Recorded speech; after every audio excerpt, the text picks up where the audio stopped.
Morning, Don here. Welcome to Podiatry Practice Mastery, where we're helping you get your practice to the $1,000,000 mark and beyond in your personal production. Want to talk? I'm going to talk about my frustration. One of my frustrations today. I had a patient contact me. He came to see me about 8 months ago, and in his case, he had a very deep callus, probably like a porokeratoma. And he had an area on his foot where it was hurting it. So what I tend to do for these is I take the shoe liner and I kind of trim out a little piece and flip the shoe liner back underneath the area where it's hurting him. So I probably use like the fifth met base region, and I took out the he called it a splinter. It wasn't really a splinter. It was like this deep thing in there, an IPK. And I offloaded it with his shoe. Now the funny thing is, the way I do it is I tape it underneath, so if it really bothers them, they can just take the tape off and put it back. Now he contacts me. It was cute. He like an 80, I think he's 87, and he said, Doc, I want you to buy me a new pair of Air Monarch shoes. So I think it's like I don't know if that's a Nike shoe or something like that. And I said, well, okay, well. Drop them off, and I will try to fix the liner for you, because it's a pretty easy fix. He said, I was in Greece, and they annoyed me so much, I left them in Greece, and I had to buy a new pair. And I said, okay, well, bring them in. I left them in Greece, I can't bring them in. I said, well, bring me the receipt of the new shoe that you bought, and then I'll refund you. And he's going to bring in the receipt, and I said, so probably $60. So if it was probably my partner, he would say no way. But in my case, I think the amount of mental effort just to talk to this guy isn't worth the $60 for buying him a new pair of shoes. And so I'm just kind of venting because, it's a funny thing, the patients do. He destroyed my sock liner. It didn't work anymore. I had to buy a new pair of shoes. That's fine. But like 8 months later, and wanting a pair of shoes, it's just kind of a funny thing. I know we all have these things, but I think sometimes it's not worth the bad press or someone speaking bad of us.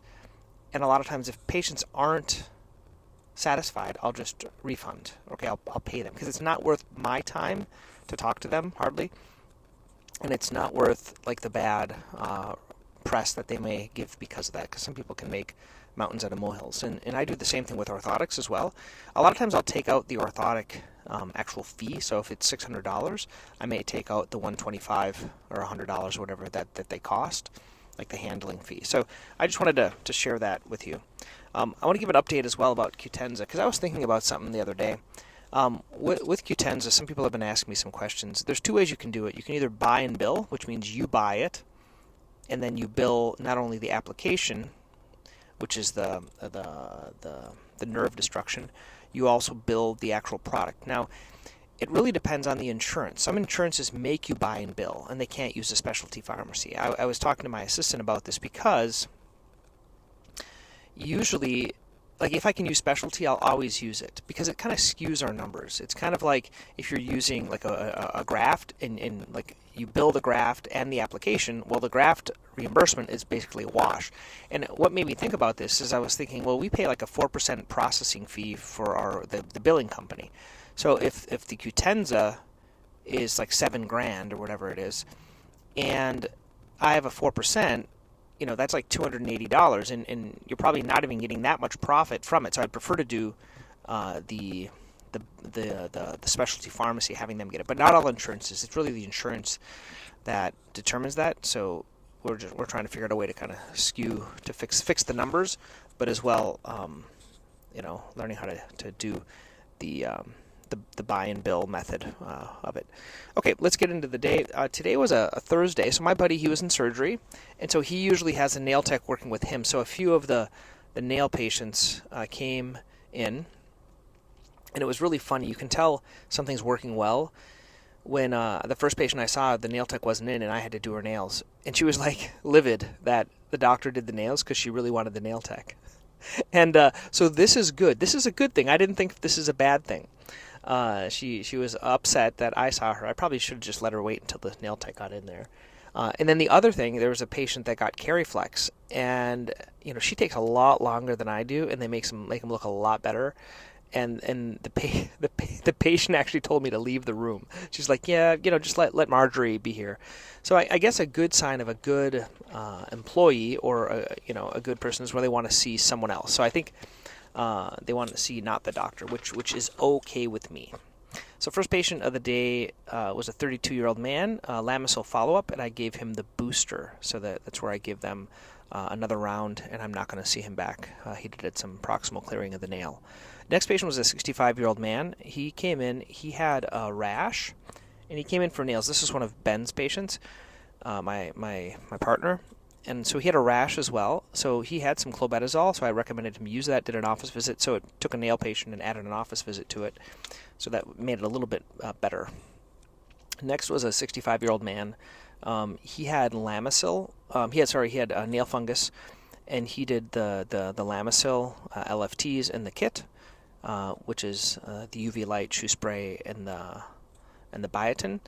And then he also had some left-sided plantar fasciitis, and I think it was mostly due to equinus.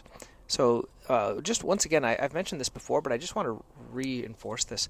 We have these orb balls, and it's easier to use a bigger ball, than it is to use a foam roller in the treatment room on the treatment chair. So we have these orb balls sitting out there, and we take it, we put it behind their leg. I do some rolling. I have them turn their ankle 5 times in one direction, 5 times in the other direction, and then go up and down with their ankle, and then I have them walk again. And a lot of times the heel pain will go away. So this is called a dynamic demonstration. Anytime we can do a demonstration, it makes it so that they always buy these, whatever I'm recommending, which would be whether it be foam rollers or whether it be something else. So this is something that we did for this patient, and they're going to come back. Usually this will be a 3-month follow-up because I think the plantar fasciitis will be resolved with just the soft tissue work.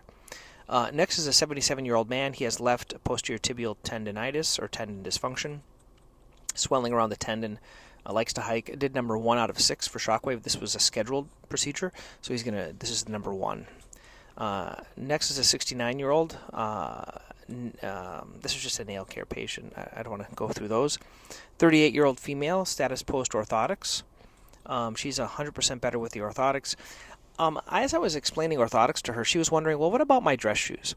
And I don't know how you explain it, but what I say to patients, and she's pregnant as well, I said, you're probably going to wear a regular athletic shoe 80% of the time. So if 20% of the time you're wearing, let's say, a dress shoe or something else, it's probably not that big of a deal because you tend not to do a lot of standing, a lot of walking in them. If you do want one, we can make a second pair. So if you find that when you're not wearing them in your other types of shoes, they really hurt, we can make you a slimmed down orthotic. I tend to make a big orthotic first, just a kind of a full length, full body one, but then I can do a dress one if they notice the difference. I do not tend to have everyone get a second pair. I know some other doctors do that.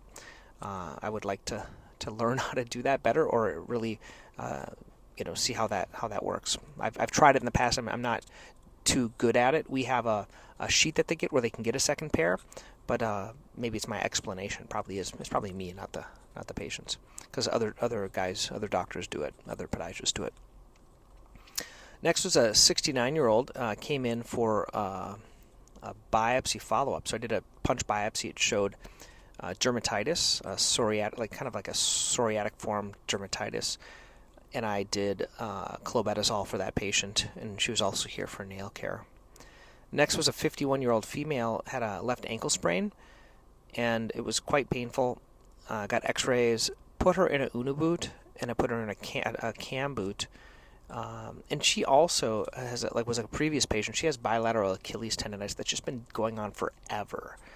And I really told her, you need shockwave. This is what really makes it go away. Everyone's concerned about the price, but it's bilateral. And I want to kind of go through this because a lot of times, we feel bad, but we have to kind of stick behind what patients need. So to do bilateral Achilles is going to be $3,000 for the 6 sessions. It's expensive, but I totally believe that it works and it will take care of her Achilles tendonitis. So I had that conversation with her. First, we're going to calm it down.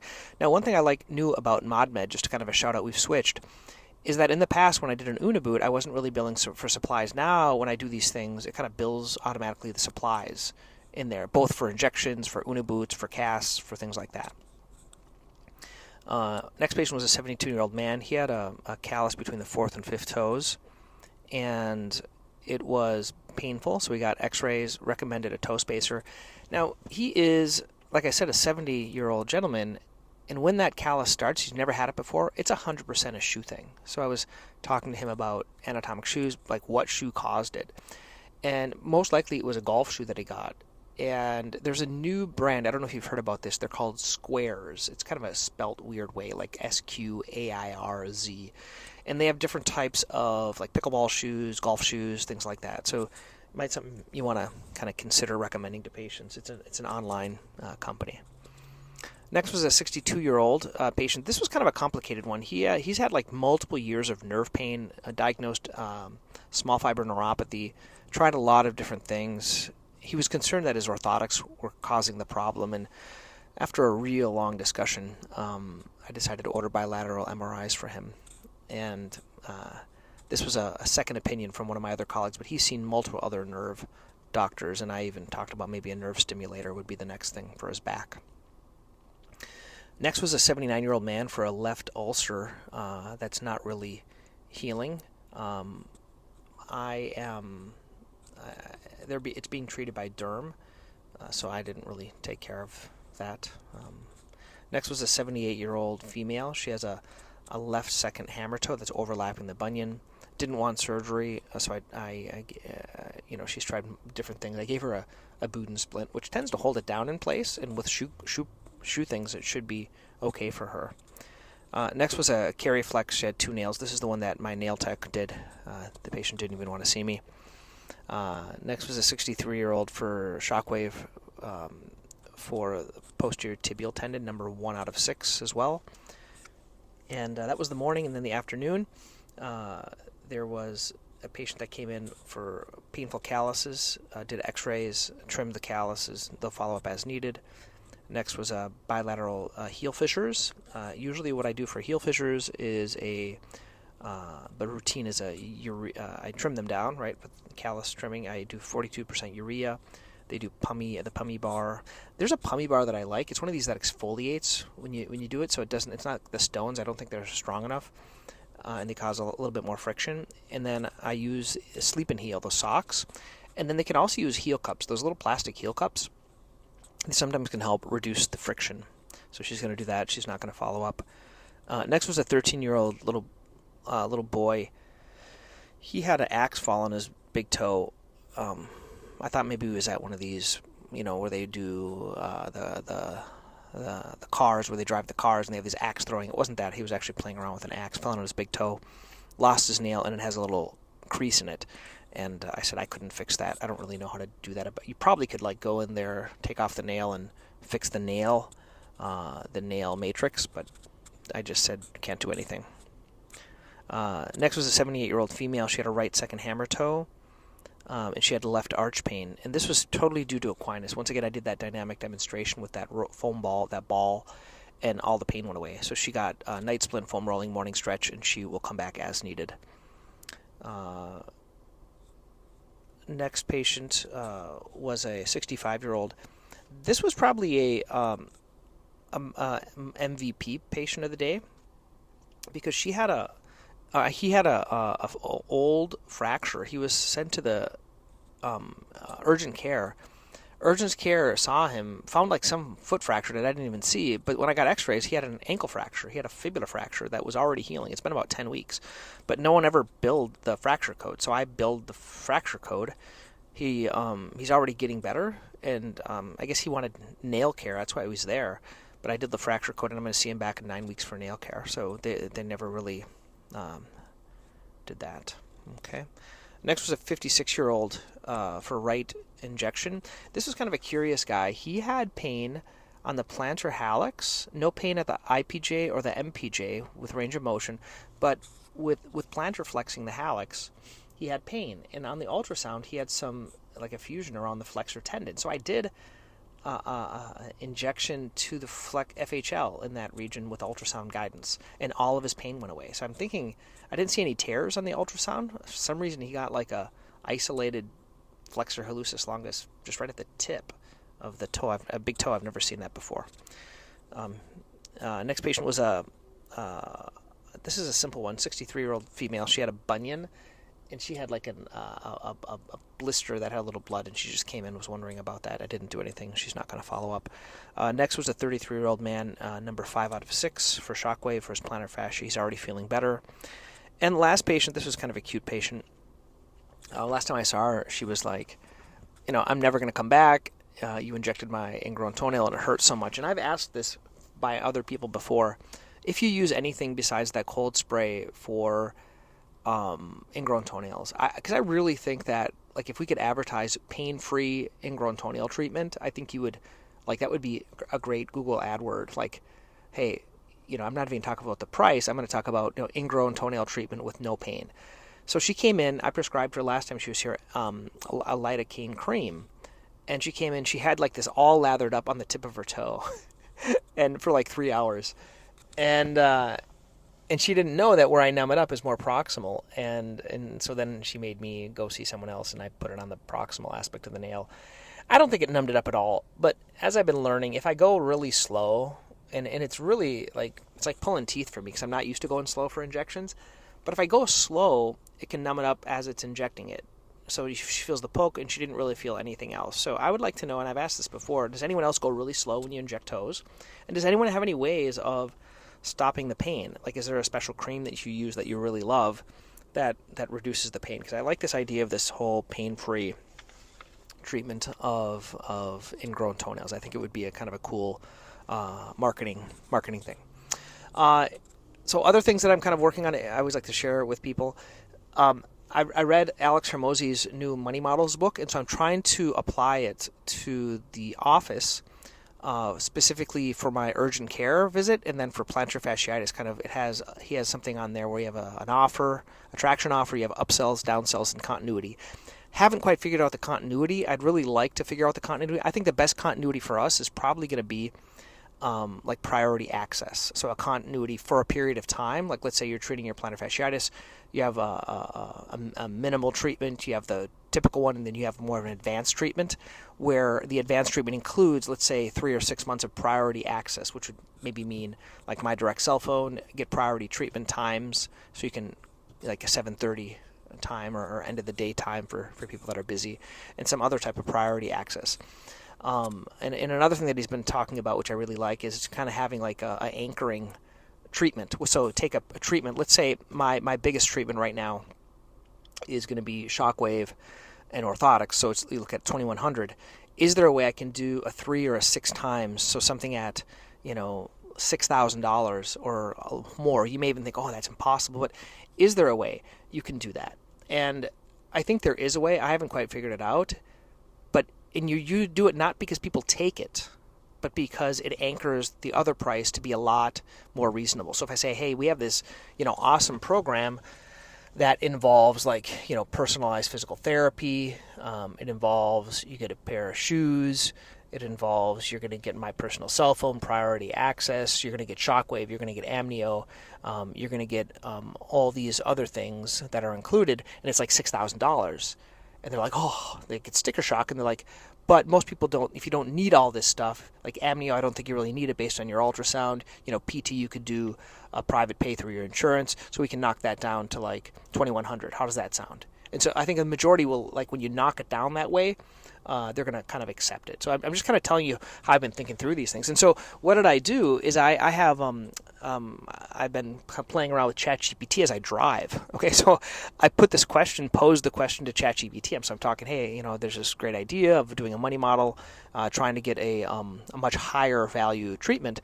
And so as I'm talking through it, the ChatGPT is kind of talking back to me, and then it's all documented. So if you want that chat thread, I'd be happy to share it with you. Just shoot me an email, don@podiatrypracticemastery.com, and you can kind of see how that works with the chat thread. It's easy. I can share it with my ChatGPT. Just let me know you want that. Happy to share it, and I hope you guys found this beneficial. If you do, please give this a ranking wherever you're listening. If you haven't ranked this or I don't know, stars or whatever you're doing. And please tell others. That's the only way this podcast grows, because I'm trying to give you more value than others charge for. So I hope you guys find this beneficial. Talk to you tomorrow.